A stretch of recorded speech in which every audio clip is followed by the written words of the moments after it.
Hi, everybody. Welcome to part one of Social Emotional Learning, part of the Harwood Unified Union School District's August 2020 in service.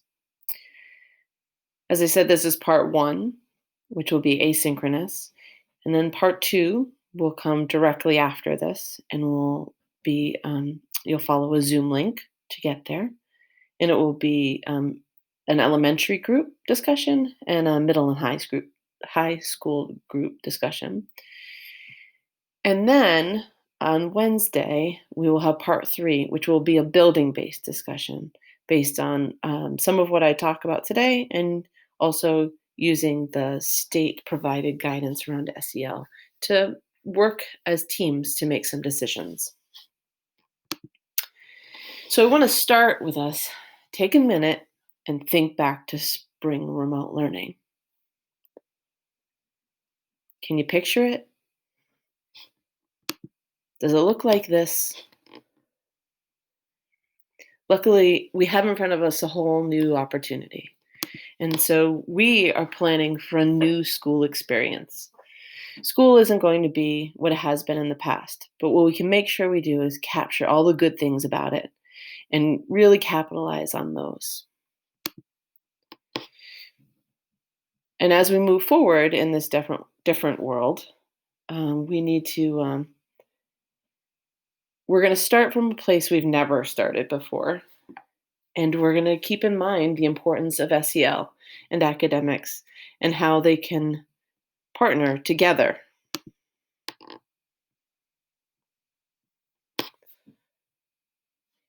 This pandemic has underscored social and emotional learning as an essential part of high quality education, highlighting our relationships, resiliency, and collective problem solving as fundamental to teaching and learning.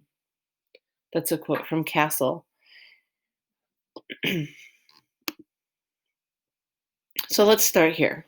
Let's start with what is SEL anyway? This term is used often. We have an SEL task force at the district level. SEL is often a topic of discussion, and so let's make sure we have a common definition, a common understanding of what SEL is. So, according to Castle, which I just spoke about, which stands for the Collaborative for Academic, Social, and Emotional Learning, they define CASEL as how children and adults learn to understand and manage emotions, set goals, show empathy for others, establish positive relationships, and make responsible decisions. And within the SEL, CASEL identifies 5 core competencies: self awareness, self management, social awareness, relationship skills, and responsible decision making.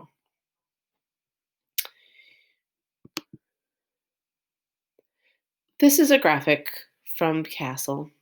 You'll also see later in this presentation a circle graphic about how all these things fit together, these five, core competencies. What we're looking for is we're looking for these to be key pieces to a school experience. We know that humans learn best and they are most able to absorb new information when they are balanced, regulated, when they feel settled, when they feel part of the group and accepted. So we know these are core to learning any new skills and definitely academics. To truly germinate and grow, SEL concepts must be embedded in the walls of our classrooms as well as the fabric of our daily learning experiences. We lead by example, modeling both successful and challenging moments. Quote from Wendy Turner. So it's not enough to teach self-regulation, let's say, in isolation, but better to embed it in everything that we're teaching. So if you're teaching a really intense science lesson, how amazing would it be to make sure that you build in a brain break to make sure that kids are really learning and that they're as centered as possible in absorbing what the new information being presented. This is another visual from Castle. So at the center is that social emotional learning, and the 5 core competencies are around it. And then there's the settings in which we want to make sure that kids, humans, students have the skills and can use them. So in classrooms, in schools, and then in home and communities. So that's a little bit about what SEL is. And what is it at Harwood Unified Union School District?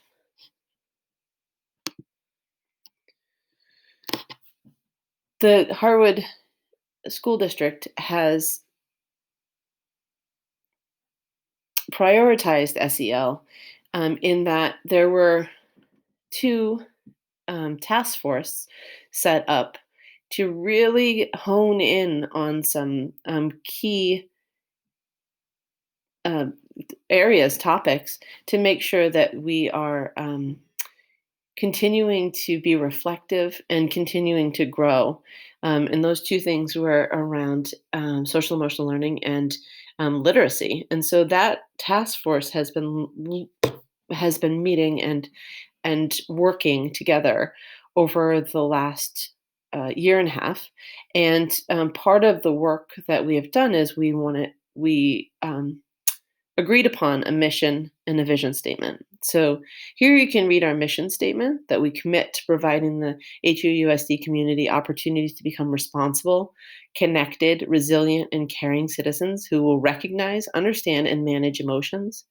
We will consistently utilize practices that teach a variety of social and emotional strategies to nurture a skill set for building healthy relationships and sustaining individual resilience. It's a lofty mission, but it's one that we're constantly working towards. The vision statement for our task force and for our work as a district is students will become responsible, connected, caring citizens in our multicultural society. We are committed to preserving and fostering the social emotional well-being in our community whereby all members feel valued, accepted, and have equal opportunity to attain long-term success in life.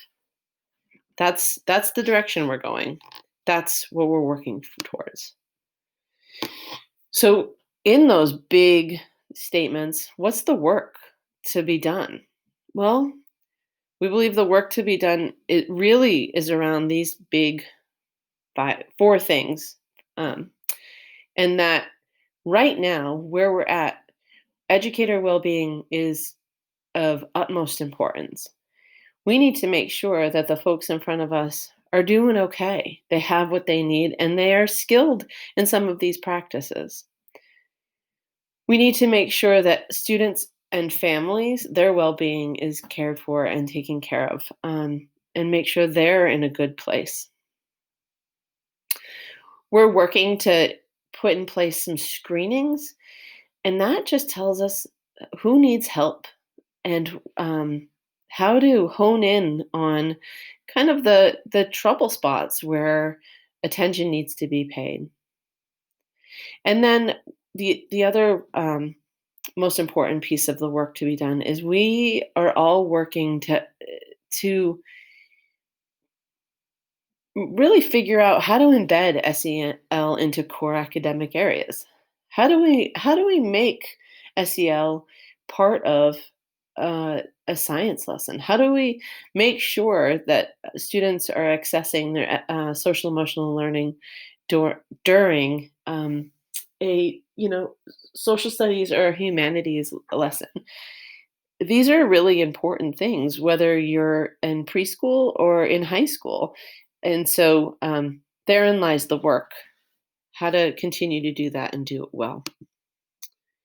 So, where are we going to start right now from where we're at today? We're going to start with some interviews. And those interviews are a type of screening. And so these are the questions that we've determined that we're going to ask some families, whether it's electronically or in person, during conferences or before. There's a lot of flexibility about how to use these questions, but they're important questions to make sure that we have a baseline. How are families coming in? This has been a long time since we've seen them. How are they doing? And so the questions start with, what has changed for you and your family since remote learning began? We haven't seen some of these folks since March. So thinking about school, what might you or your family need this fall? Those are some big questions that might get some big responses. What does it look like and sound like when you're feeling stressed or worried, sad or mad for the littles? So this is really about, hey, what does it look like when your child's upset or when you're upset as a caretaker? And and then if you're upset as a child, what do caretakers do that help? Right? So how are you able as a parent or caregiver to soothe your child, to regulate them, to help them feel okay? Thinking about your remote learning experience, what were some of the things that worked well for you? What we want to accentuate the positives. Like, we want to know, hey, was it great to spend extra time as a family? Was it, you know, there's lots of good things. I know that my dog was certainly super happy that I was home all the time. Think about your experience in this. And what would you like to continue? What are you hoping for as we roll back into school, as we, um, inch our way towards something that feels a little bit more normal? What are the things you hope to hold on to? Know in speaking with students, one of the things they were loving about the spring, um, some of them had this time with their teachers where they could show their teachers their pet, and they could, it, you know, uh, really open up themselves in a way that's maybe not possible during a whole class. And so we need to take that and capitalize on it. How do we make those things happen? The good things, how do we make them happen more? And when you were learning at home this fall, what are your technology needs? Now, this might seem like not a very emotional learning type of question. However, if kids are struggling to meet the um, the expectations or the need, for what's in front of them, it's going to be hard to feel centered and stress free and relaxed and be in your best learning environment if you're afraid that your device isn't going to work, or that, your Wi-Fi cuts out, or something like that is going on. So we want to remove as many barriers as possible. Um,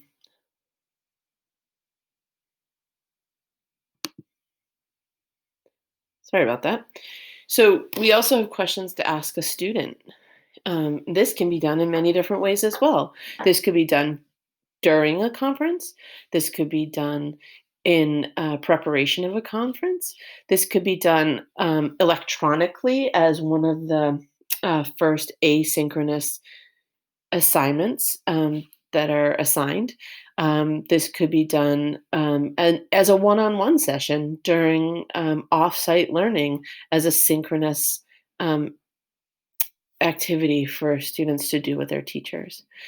And these questions are along the same vein as the ones for the caregivers. And what do you do to help yourself feel calm?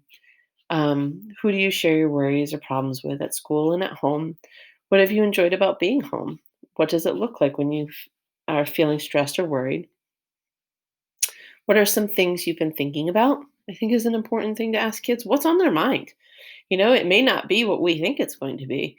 Um, and it's good to know, because then we can meet them where they're at.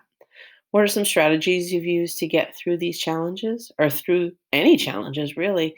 That's really focusing in on, what are your strengths? What are your hopes and dreams and goals for this school year? Which adults at school do you have a strong relationship? And who can you go to when you ever have an issue? There's a lot of research that says just one strong relationship at school will keep kids enrolled and prevent dropout rates. And really, you've read the stories. One strong relationship at school can make the difference for a student. So we want to know, who do you depend on? Who do you turn to?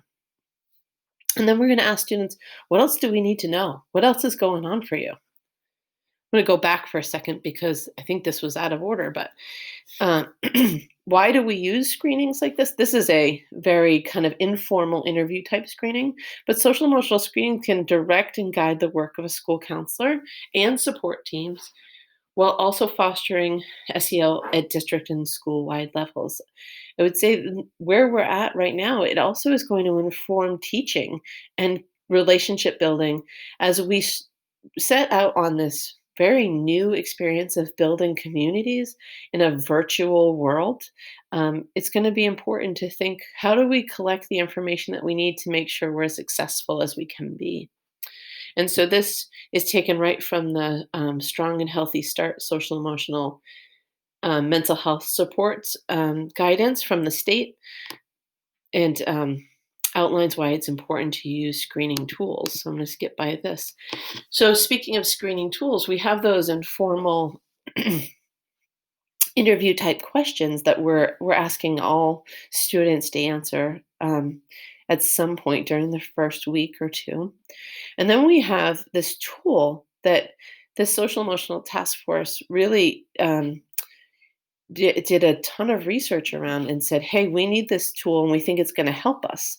And so the Devereaux Student Strengths Assessment, that or shortened called the DESA, you can read a little bit about it. There's also a website that you can look at. Basically, this is a tool, and it's all really phrased in the positive. It's about what kids can do. And so it's really based on that resilient um, uh, factors. And it's a short rating, excuse me, it's a short group of questions that you would answer for each student that you're responsible for. So if you're a classroom teacher, you would answer them the questions for your class. It only takes a couple minutes per student.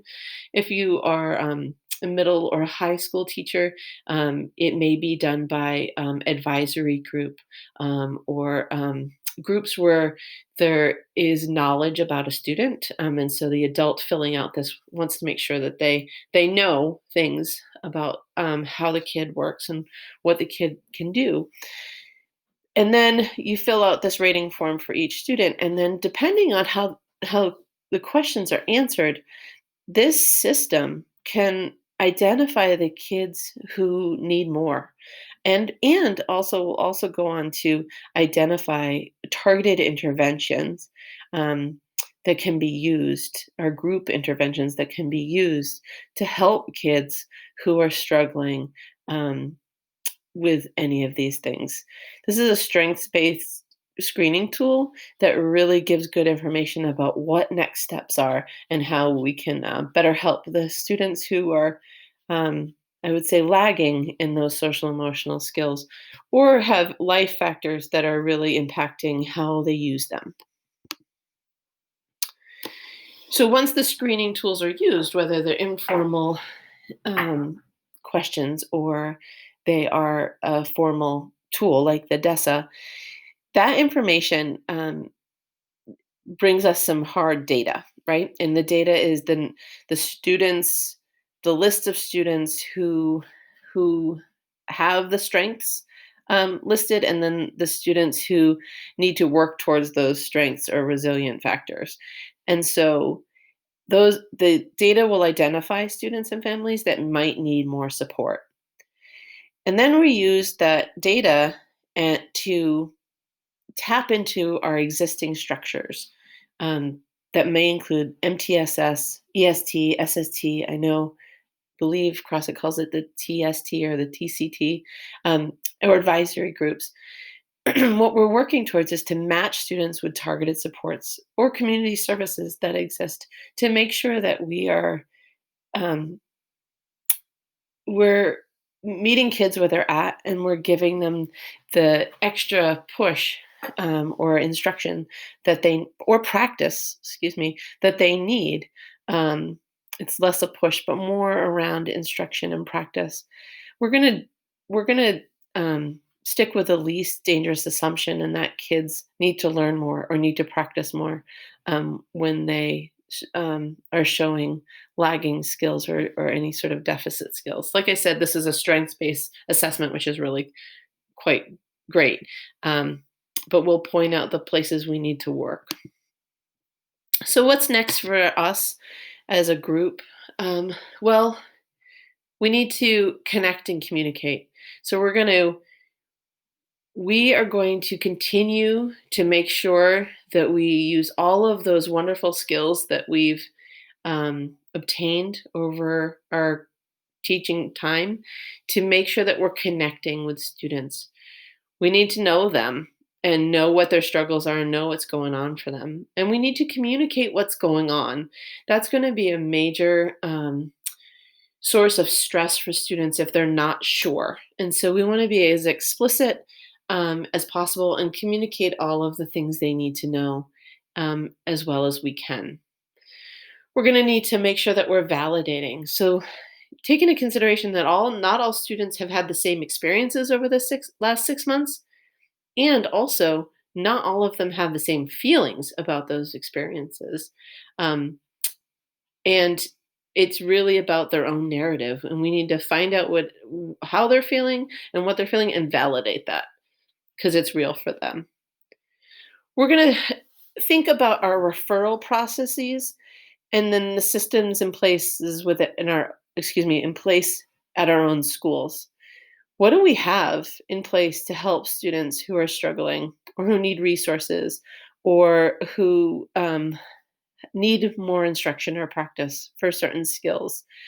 What do we do for students who need to feel connected, who need to feel like they belong? Um, those are going to be really important systems to look at closely as we roll into this new school experience. It's really important for all of us to acknowledge that school is different. No matter what age group you're working with, school is different.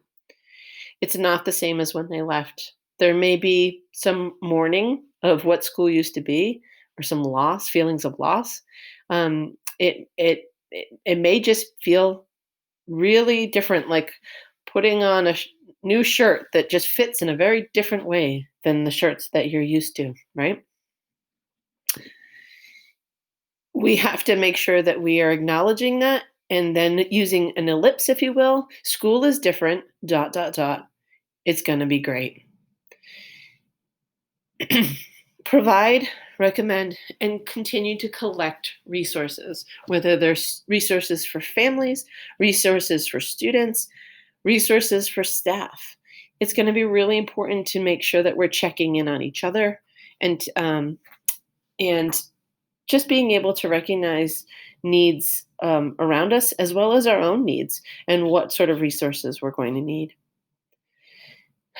And last but not least, we need to be ready to be flexible. We are making really intricate plans about many, many things that are going on right now.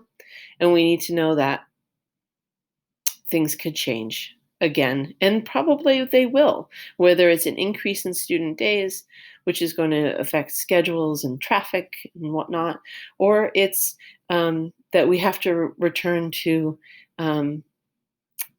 more time not in school and connecting through a screen with students. We need to be ready to pivot at a moment's notice, and and that's not an easy thing. So I say that not lightly because I know it takes a lot more work than most of us want it to when we have to turn on a dime. Um, this is taken in essence from the Strong and Healthy Start School Guidance, the original one that was updated on August 11th. If anybody's interested in reading up on it. So speaking of flexibility, there's all sorts of things we can do.